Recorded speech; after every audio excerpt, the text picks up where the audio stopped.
Hey, as far as I know, I've unloaded everything from the vehicle. It looks all empty now. Roof, well, except for this thing on the roofing here.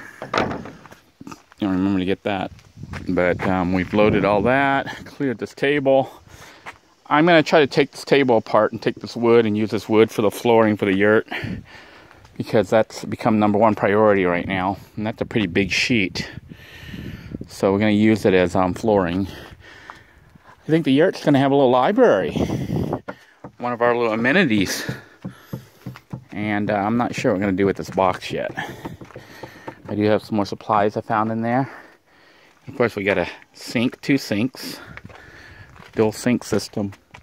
We might only need one. I don't know if I'm going to be able to cut it into one. This is some wood that I'm going to take to the back for flooring. And some of the lattice is going to be used for our little fenced-in area. We're going to have a little yard for the yurt.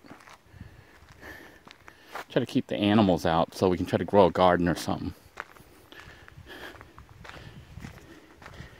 And I've decided what I'm going to do with this stair ladder thingy that we salvaged the other day with my daughter. I think we're going to use it as a bridge. It's like, I think the perfect size for making a bridge right here to cross the creek. Right now the area is dried out, but if you have been watching the series, you know that when I first got here there was water surrounding this whole camp. So this little creek area does get filled with water.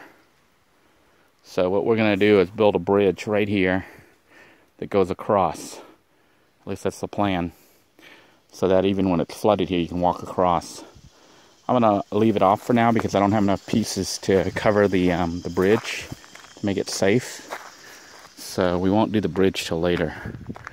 Meanwhile, it's time to close up a little Blue 2 and head back to the yurt. Although I think I'm going to go ahead and take this apart first and take this piece. This is a nice big piece. It's a little bent, it's warped, but I think still usable. As you can see, I've started to haul the wood over. It is actually pretty hard work because it's hot out here. The temperature on my thermometer was saying 100, 110. I don't think it's that hot, but it was that hot in the vehicle.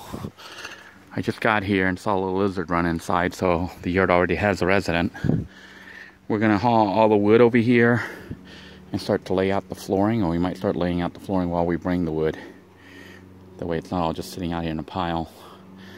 I am going to have to remove all those tiles I laid the other night though, which kind of sucks, but I think we're going to put the wood down first and then just lay the tile on top of the wood. We're not going to bother using grout or whatever that stuff is that holds it in place, because I don't have any and I'm not going to buy any.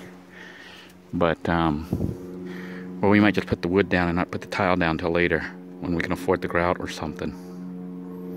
As I am removing the tiles that I just put down yesterday, and I don't think it rained out here yesterday, I noticed wet spots here underneath on the ground where the tiles were.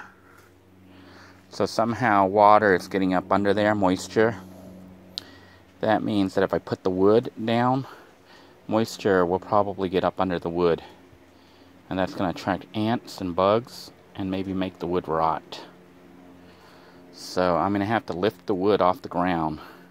So this is becoming kind of complicated here. I can just lay the wood down and not worry about it, but you can see moisture formed from the tiles that were here.